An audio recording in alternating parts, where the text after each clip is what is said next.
Basil 37க்கான answer இதுதான். Basil 37ஓட question. ஹேமாவின் கணவரின் சம்பளம் 3000. ஹேமாவிற்கு ஆகும் படிப்பு செலவு 40%. அப்போ அவங்க சம்பளத்தில் 3000ல் 40%ன்றது 1200 ரூபா. அப்போ மொத்த படிப்பு செலவு 1200 ரூபா. மாலதியும் ஹேமாவும் ஒரே தொகையை தான் படிப்புக்கு செலவு செய்கிறாங்க. அப்போ மாலதியோட படிப்பு செலவும் 1200 ரூபா.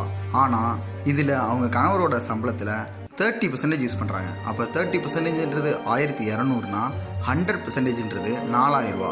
அப்போ மாலதி கணவரோட மாத சம்பளம் 4000 ரூபா. மாலதியோட பால் செலவு 40%. அப்போ 4000ல் 40%ன்றது 1600 ரூபா.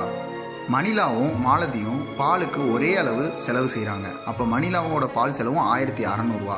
ஆனால் இவங்க செலவு பண்ணுறது அவங்க கணவரோட சம்பளத்தில் 25%. அப்போ 25%ன்றது 1600னா மணிலாவோட கணவரோட சம்பளம் 6400 ரூபாய் ஆகும். தேங்க்யூ.